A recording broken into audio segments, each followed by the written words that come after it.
சளிக்கு நல்லது, இருமலுக்கு நல்லது. இதுக்கு புழுங்கரிசி தேவை. இலையை ஆஞ்சி வச்சுருக்கேன்.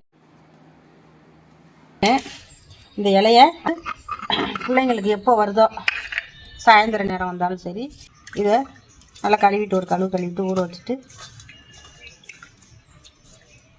பிறகு நான் உங்களுக்கு அரைக்கும்போது என்னென்ன ஜாமான் சேர்க்கணும்னு சொல்கிறேன். மிளகாய் போடுறேன். அடுத்தது தூதலை நல்லா அலசிட்டு ஆஞ்சி வச்சுருக்கேன். நல்லா அலசிட்டு இப்போ போடுறேன். இதை போட்டுட்டு தூதலை ஃபஸ்ட்டு போட்டால் தான் அந்த அரிசியை மேலே போட்டு அரைச்சோம்னா அரைப்படும் சீக்கிரம். அதனால தான் இந்த தூதலையை ஃபஸ்ட்டு போடுறேன் இதில் மிக்ஸியில் போட்டுட்டு ஊற வச்ச அரிசி இதில் போடுறேன். புழுங்கல் அரிசி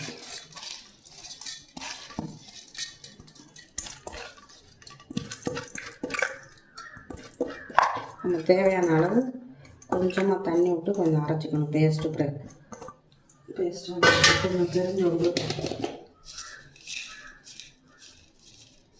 பெருஞ்சோறு போட்டால் அந்த வாசமாக இருக்கும்.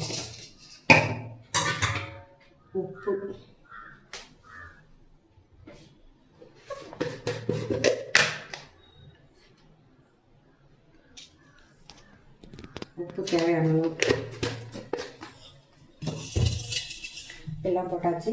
இப்போ கொஞ்சோண்டு தண்ணி ஊற்றி இப்போ அரைக்க போகிறோம்.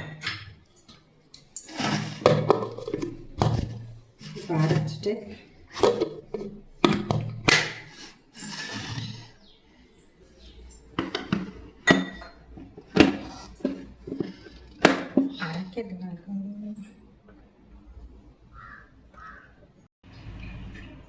தூதலை அதை அரைச்சிட்ட மாவு ரெடி பண்ணி இப்போ வெங்காயம் போட போகிறேன். இதில் வெங்காயத்தை போட்டு கல்லை ஆன் பண்ணிவிட்டு தோசைக்கல்லை ஆன் பண்ணி விடணும்.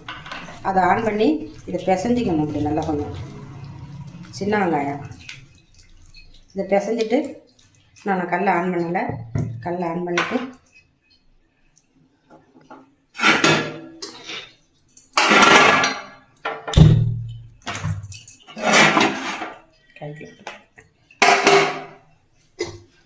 இப்போ கல் காய்ஞ்சதுக்கப்புறம் கையால் அள்ளி இது வந்து மிளகாய் ரொம்ப போட்டால் உரப்பு தாங்காது. அதனால் 2 மிளகாய் தான் போடணும். சளிக்கு அவ்வளவு நல்லது இது. இந்த அரிசி மாவே நீத்து போயிடும். நம்ம அரைச்சி கெட்டியாக அரைச்சி வச்சாலும் நீத்து போயிடும். இந்த இலை சேர்த்தால தூதலை சேர்த்தால நீத்து போயிடும். அந்த அளவுக்கு சளியை இது வந்து அறுத்து கொண்டு வந்துடும்.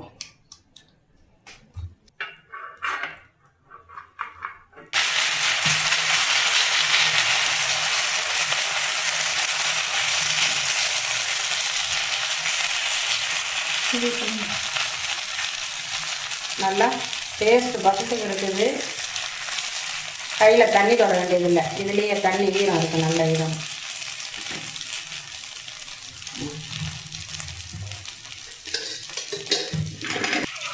இது நல்லா வெந்ததுக்கு பிறகு திருப்பி போட்டு பதமாக எடுத்துடணும். அதை எண்ணெய் வெளியில் ரொம்ப நான் கொஞ்சமாக தான் ஊற்றுவேன். எண்ணெய் தேவைப்பட்டால் நீங்கள் நிறையா ஊற்றிக்கலாம். எண்ணெய்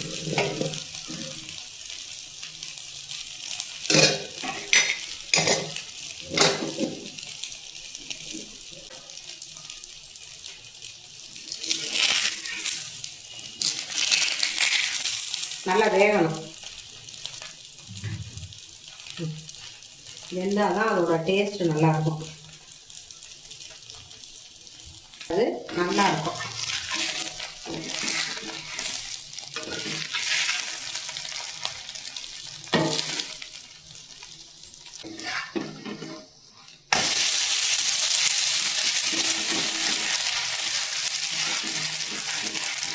இந்த மாதிரி நல்லா செவந்து போய் வெந்திருக்கும்.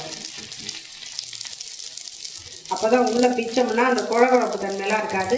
நல்லாயிருக்கும். ட்ரையாக இருக்கும்.